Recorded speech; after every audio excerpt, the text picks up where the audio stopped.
GG les grandes gueules sur RMC sur numéro 23 avec vous aujourd'hui dans les grandes gueules le chef d'entreprise Johnny Blanc, fromager du côté des Deux-Sèvres, Fatima Bounoua qui est prof de français et Pascal Perry, économiste consultant auprès des entreprises. Des GG que vous avez pu entendre à propos du conflit des gardiens de prison.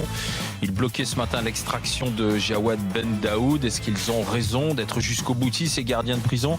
On a parlé de cette proposition dans le cadre de la réforme du bac d'avoir un grand oral de 30 minutes pour le candidat, peut-être si c'est adopté à partir de 2021. Et puis les Français malheureux dans leur boulot et qui sont prêts à tout pour pouvoir évoluer dans leur situation, obtenir le travail dont ils rêvent effectivement.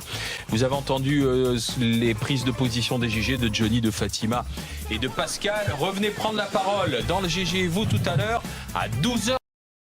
Oral, c'est maintenant. RMC, le grand oral des grandes gueules. Grand oral des GG avec le comédien, le réalisateur Yves Régnier. Bonjour Yves. Bonjour. Ce soir sur France 2, votre film « Je voulais juste rentrer chez moi ». Vous êtes réalisateur et acteur puisque vous jouez dans ce film. C'est l'adaptation du livre de Patrick Dils, victime à l'âge de 16 ans d'une des erreurs judiciaires les plus emblématiques de ces dernières années. C'est l'histoire d'un combat, d'un homme qui a mis 15 ans pour faire reconnaître son innocence, 15 ans de prison. Qu'est-ce qui vous a intéressé, fasciné dans cette histoire? C'était la vision de la mère. C'était le...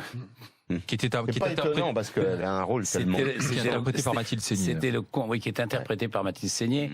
Et c'était le combat de la mère, parce qu'en fait, il serait jamais sorti, Patrick Dils, s'il n'y avait pas eu sa maman qui s'était remuée et qui n'a jamais cru à l'inculpabilité de son fils. Elle a toujours pensé qu'il était innocent.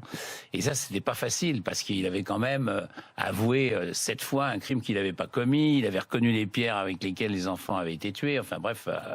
il avait tout contre lui. Hein. Il est accusé donc du meurtre de 2 enfants à Montigny-lès-Metz en 1986.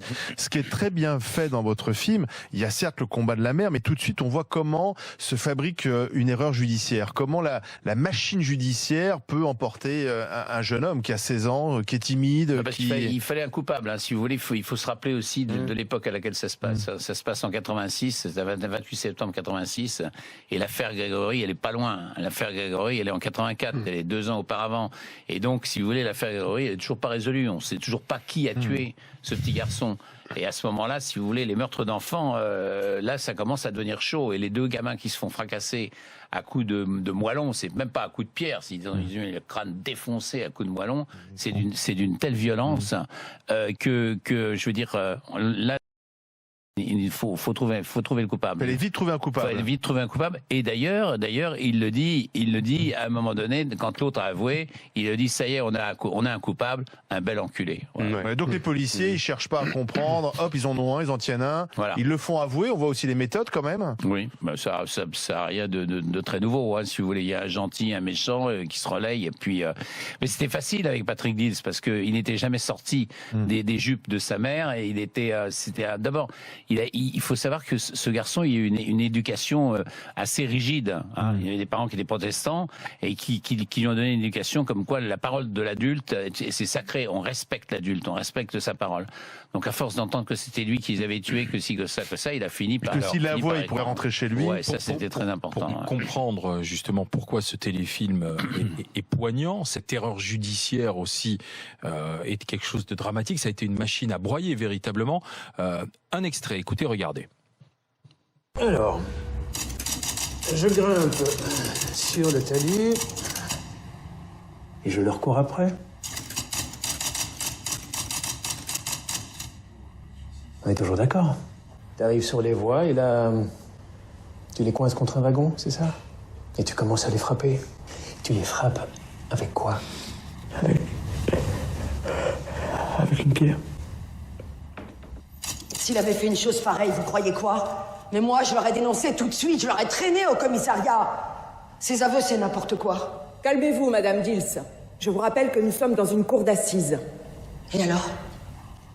Tu crois pas que tu pourras avoir honte au moins d'avoir élevé un gamin comme ça? Parce que tu crois que je peux avoir honte de mon fils, toi? Madame Dils, je vais vous demander de regagner votre place. Parle, Patrick. Défends-toi. Dis-leur que t'as pas fait ça, je t'en supplie. Parle, s'il te plaît, parle. S'il te plaît, parle. Je t'en supplie. Parle. S'il te plaît. Parle. Et celle qui demande de parler, qui demande à son fils de s'exprimer, c'est Mathilde Seigné, donc le rôle de la mère. Donc les GG ont vu le téléfilm Pascal. C'est toujours très frustrant de voir des extraits parce que ça ne rend pas l'intensité du film. Et je dois vous dire que de la première image à la dernière, j'ai été même un peu scotché par votre téléfilm. On est vraiment dedans. C'est servi par un jeu d'acteurs exceptionnel. Ouais. Le scénario est bien écrit. Les personnages sont formidablement campés. On voit cet inspecteur de police là qui s'appelle dans le civil Monsieur Varlet, qui a été un des acteurs du drame de Dils. Et moi, j'en ai retenu une phrase de l'avocat de Patrick Dils, le premier, qui dit: la justice a beaucoup de mal ou met beaucoup de temps à reconnaître ses erreurs. Et finalement, dans une démocratie, c'est un peu ce qu'il y a à craindre. Dès lors que la machine est engagée, alors qu'elle devrait produire de la transparence et de la lumière, en réalité, il y a une espèce de logique jusqu'au boutiste, et elle fait jamais machine arrière. Elle n'a pas envie de se dénier, oui, c'est sûr. Dans le cas de... L'institution a du mal à reconnaître son erreur. Oui. Et puis, si vous voulez, par exemple, même moi, je me mets à la place des parents. Et je me dis, c'est les parents des victimes. Ils vont se faire encore un 5e procès parce que Holmes a fait appel de la condamnation Francis Holmes. Mais c'est pas terminé. Oui. Le routard du crime, comme on l'a appelé. Donc, lui, il a toujours clamé son innocence. Il a quand même été condamné pour le meurtre des 2 enfants, là, au mois d'avril dernier. Il a fait appel, etc. Donc, ses parents vont revoir à nouveau 5 fois. Ça fait 5 fois qu'on leur présente les pièces à conviction, les armes du crime, les pierres, les façons dont ont été tués leurs enfants, etc. Et tout ça, c'est vachement dur. C'est vraiment cauchemardesque. Vous avez pu consulter les pièces du dossier pour votre téléfilm ou pas? Non, moi je me suis, on s'est beaucoup référé au livre d'Emmanuel Charlot, qui était Dils versus Holmes, la contre-enquête. Et puis le bouquin de Dils, non, si vous voulez, moi le bouquin de Dils, il m'intéressait parce que Dils avait vécu en prison. Mais en fait, si vous voulez, moi, ce qui m'intéressait, c'était ce qui se passait dans sa famille, la contrepartie de son incarcération, ce qu'elle avait comme apport sur. Vous l'avez rencontré, Patrick Dils? Il est venu sur le plateau d'ailleurs. Ah oui, il est venu 3-4 fois sur le plateau. Oui, tout à fait. C'était important qu'il ait ce regard sur le téléfilm, sur la construction. Oui, parce qu'il nous amenait des choses. Il amenait des choses au fur et à mesure. Par exemple, c'est un exemple que je cite souvent, mais l'exemple du père à la fin qui défait sa cravate, qui ouvre son col et qui dit: je vous l'avais dit que mon petit Patrick était innocent. Ça, c'est Dils qui me l'a donné. Et il me dit: ça me ferait plaisir si tu le mettais dans la bouche de mon père, parce que mon père là-haut, de là-haut, peut-être qu'il va l'entendre. Il faut préciser quand même que Patrick Dils a passé 15 ans en prison. Il a été d'ailleurs violé, agressé, parce que jugé comme étant un tueur d'enfants. Et on sait c'est la pire. Hein, voilà, c'est la pire. En prison, il y a la justice aussi des détenus. Oui, tout à fait. La hiérarchie, c'est les braqueurs qui sont au sommet de la pyramide, et le pire de tout, c'est les tueurs d'enfants. Voilà. Donc lui-même, il a la double peine. Ce qui est impressionnant quand même, c'est que la famille n'explose pas en fin de compte, parce que toute la famille, le couple, tout peut exploser. Non, ils sont restés très soudés. soudés. Si ça avait été le cas, ils seraient en prison aujourd'hui. Parce qu'en fin de compte, on voit bien. Et c'est que là, l'extrait qu'on a vu tout à l'heure, c'est quelque chose qui m'a frappé. Quand elle est au tribunal, qu'elle se déplace pour aller dire: est-ce que tu crois que je peux avoir honte de mon fils, quoi? C'est quand même des trucs, c'est vachement fort. Et donc on voit bien que si la famille explose dans un cas pareil, ma foi, c'est... oui, parce qu'au départ c'est des gens, sans histoire, qui sont pas préparés à vivre quelque chose comme ça. C'est des gens ordinaires qui vivent une histoire extraordinaire. Très médiatisée. Fatima. Vous avez contacté aussi les parents des 2 enfants tués? Non, je me demandais. Parce que les prénoms ont été changés. On a tout changé. Voilà. J'ai changé tous les noms, tous les prénoms, etc. Tout ça parce que bon, je trouve que c'est le respect qu'on doit aux victimes et aux parents des victimes. On pense parce que aussi déjà c'est compliqué. C'est déjà compliqué pour eux, si vous voulez, de vivre ce truc-là. Donc de revoir ça avec les prénoms de leurs enfants, c'est trop dur. D'accord. Parce que j'avais remarqué le changement de prénom et je m'interrogeais. On se demande en regardant le film, parce qu'il y a la question de l'image. On voit comment son image, sa façon de se tenir, le fait de porter des lunettes, voilà, le fait d'avoir sa moustache. Vous parlez de tout ça dans le film. Comment c'était presque à charge contre lui. Donc ma question c'est la suivante. Est-ce que le message c'est mieux vaut être coupable avec un bon avocat qu'innocent avec une tête de coupable? Il vaut mieux être coupable avec un bon avocat. C'est ça. Parce on a l'impression que c'est la morale du film et c'est terrible. Oui, en fait tout jouait contre lui en fait. Ce qui est triste, c'est que là encore, comme dans beaucoup d'affaires, affaire, quand on voit la juge au départ, il dit ma première affaire, faut que je tombe sur quelque chose comme ça. Et c'est vrai que c'est quand même terrible de voir que sur des affaires comme ça, comment on peut mettre des juges qui n'ont aucune expérience, comme pour le... Voilà, elle dit aussi la justice déconne. Que je trouve une solution, et votre téléfilm tout à la fois est une réflexion sur la justice, mais aussi sur la société d'opinion dans laquelle on vit. Sur les médias. La pression de l'opinion s'exerce sur les médias, qui eux-mêmes l'expriment sur les politiques. On est dans une société qui veut absolument des coupables, quitte à fabriquer d'ailleurs, comme vous le montrez très bien, de faux coupables avec des techniques policières qui sont largement montrées dans le... Cela dit, moi je pense que, pardonnez-moi, je pense que Patrick Dills, il a quand même... Bon, c'est dû à son jeune âge, mais il a quand même eu le tort d'avouer cette fois. Il a contribué. Pourquoi il a... Parce que ça, on a même, en regardant téléfilm, voilà, même en regardant téléfilm, on n'a pas la réponse. Pourquoi? Moi, je lui ai demandé, je lui ai posé la question, et il m'a dit, au début, j'étais impressionné, tranquille. Tout ça, puis je voulais qu'il me foute la paix. Puis après, je lui dis, mais oui, mais pourquoi après, une fois que t'es seul, une fois que t'as plus le flic et il n'y a plus Varlet avec toi, t'es seul, pourquoi tu continues à avouer, quoi? Et là, il me répond, je sais pas. Après, la réponse est presque dans le titre du film, c'est d'où cette fameuse phrase, c'est je voulais juste rentrer chez moi, quoi. Ça, c'est sûr. C'est ce que lui disaient les policiers. Oui. Avoue et tu vas rentrer chez toi. C'est improbable. T'avoues, tu signes le papier, ce soir tu rentres tranquille, tu rentres à la maison. Il profite de sa naïveté. Et de sa faiblesse, parce qu'ils savent qu'ils ont un individu faible devant eux. Tout à fait. Vous avez entièrement raison. Yves Régnier, vous restez avec nous, suite du Grand Oral dans un instant, pour parler avec vous au-delà du téléfilm de vos prochains projets, parce que visiblement les erreurs judiciaires, tout ça vous intéresse. Vous étiez commissaire Moulin, qui faisait 12 millions de téléspectateurs sur TF1. Maintenant, après avoir embastillé des suspects avec des méthodes peu amènes, il s'intéresse maintenant aux erreurs judiciaires. Yves Régnier. À tout de suite avec les grandes gueules. 23.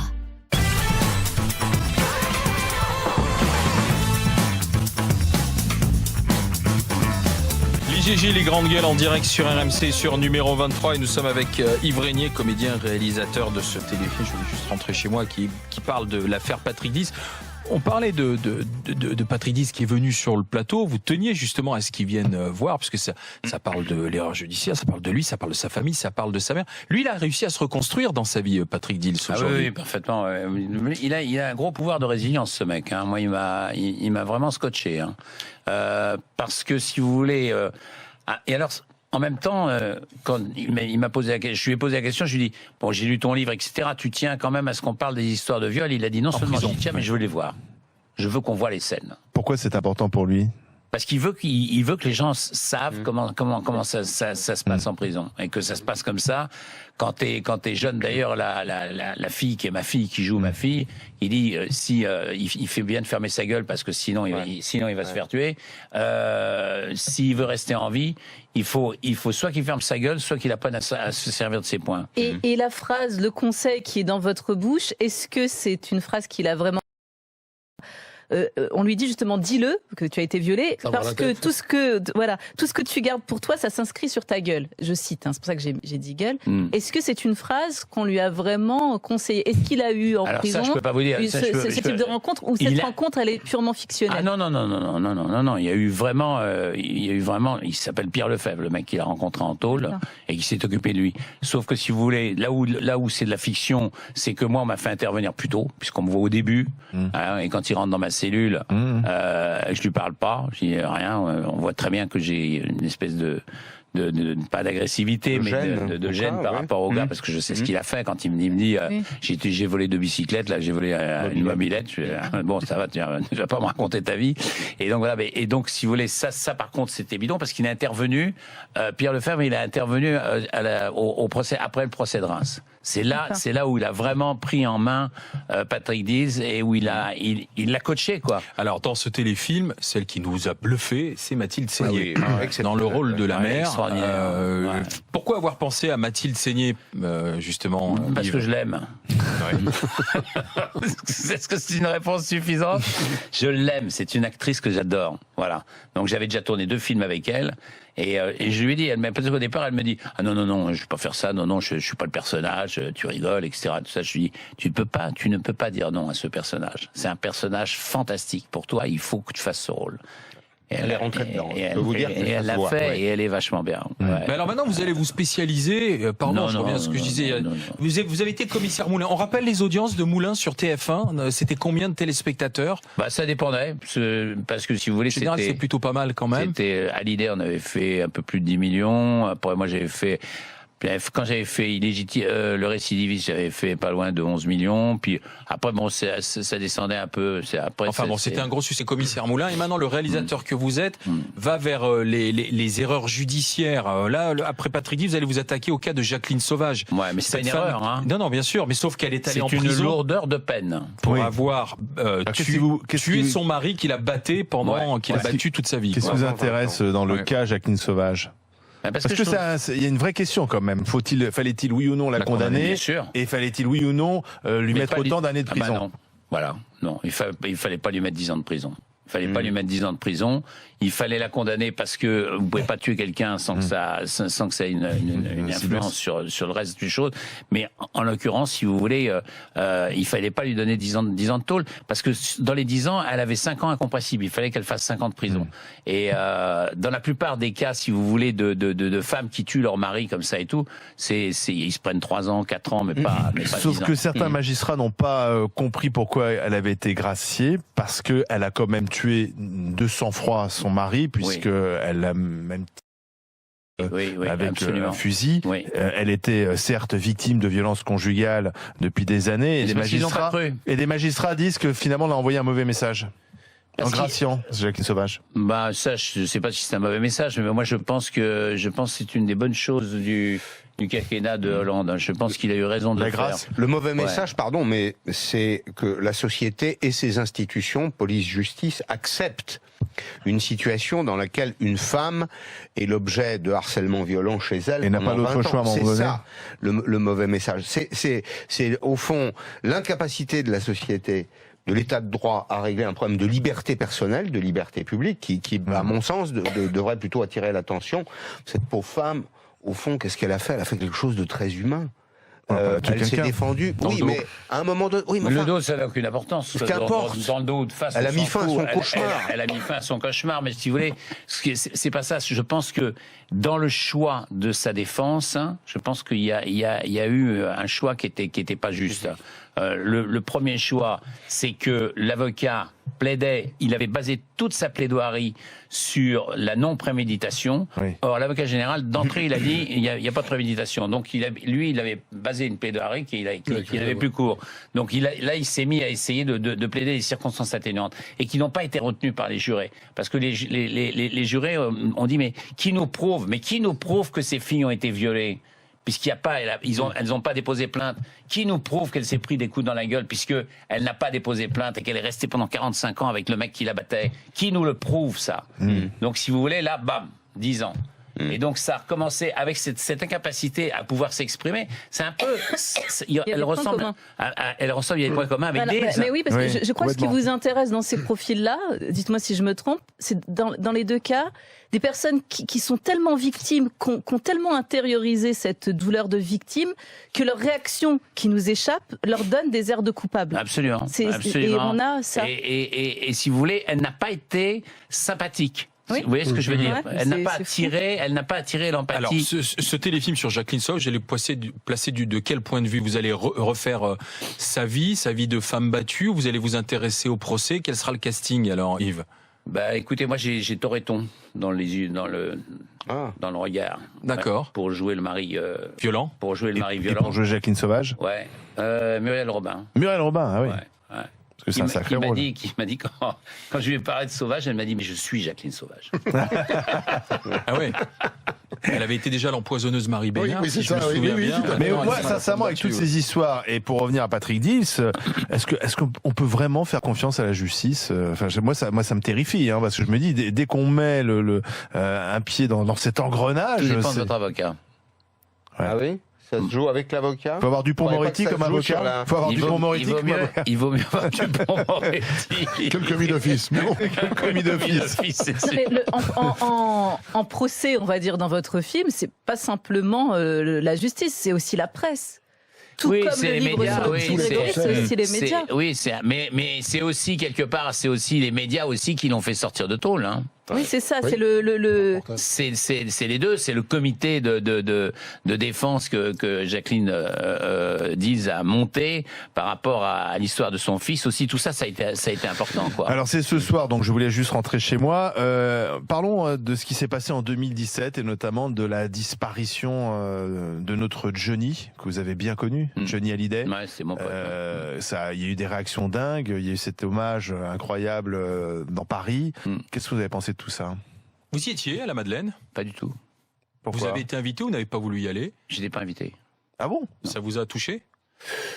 Non, parce que vous savez, je veux dire, ça n'a pas une grosse importance. Comme disait Jacques Dutronc, j'ai rien à faire avec les pleureuses. Donc voilà, c'était un show.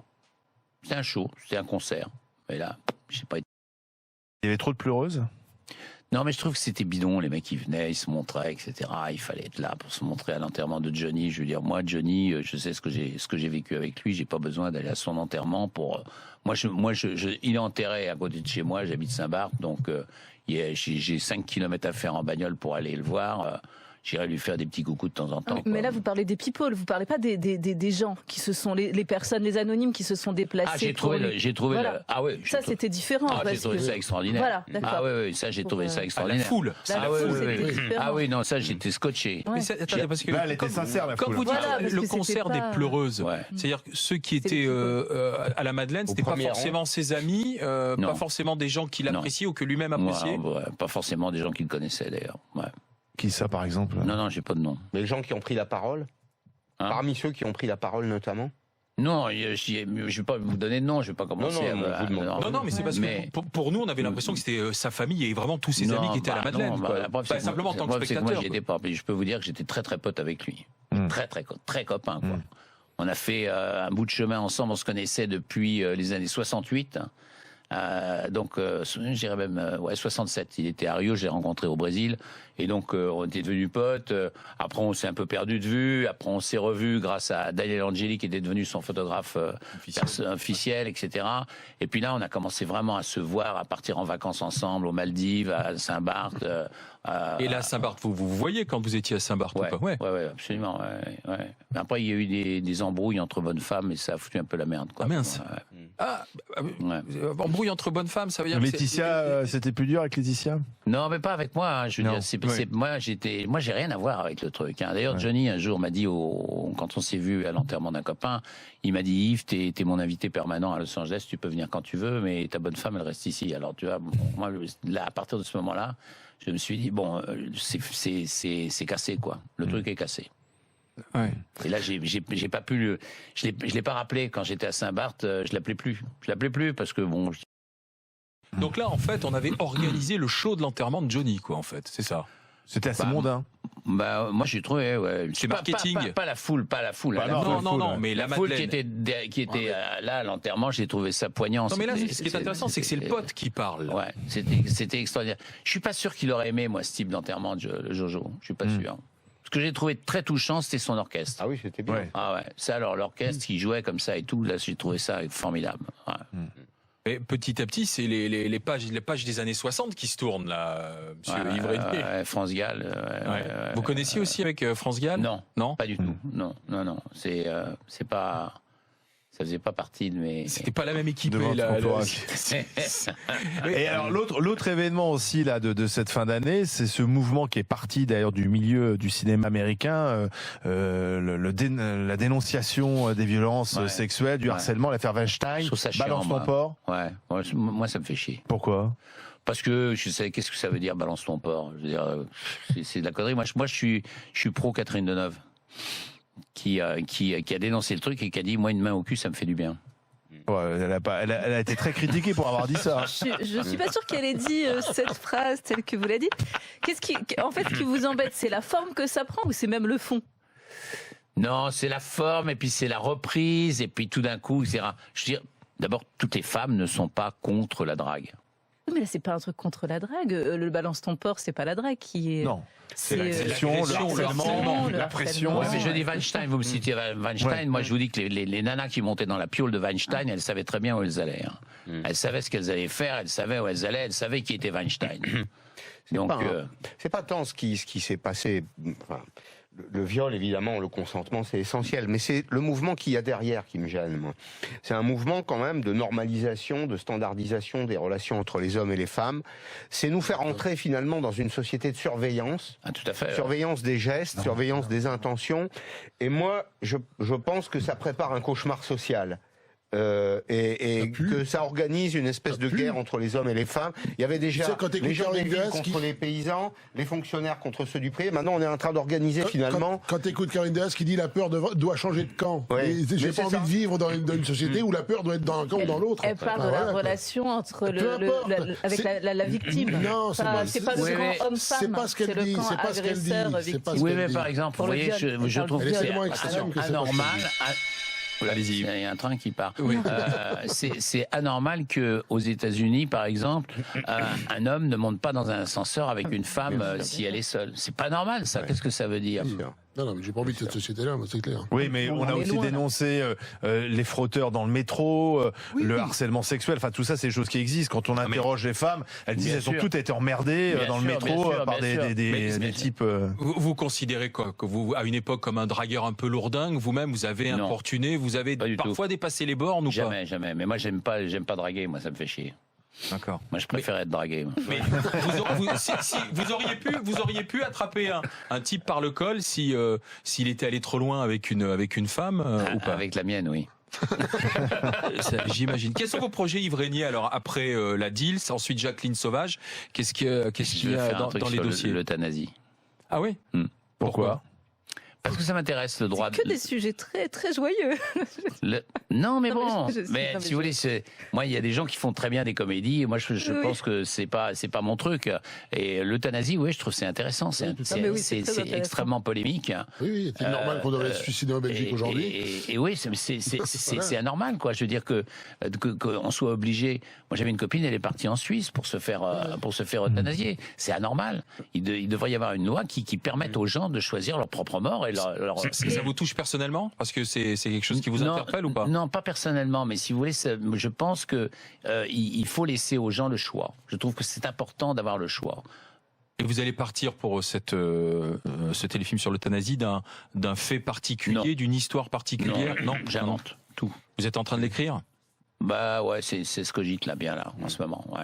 Bon, en attendant, ce soir, je voulais juste rentrer chez moi, c'est téléfilm sur Patrick Dils avec une étonnante Mathilde Seigné, c'est signé Yves Régnier, c'est à 20h50. Excellent acteur, celui qui joue Patrick Dils, c'est excellent. Thomas Mustin, ouais. Il faut signaler la performance de Thomas Mustin, il est extraordinaire.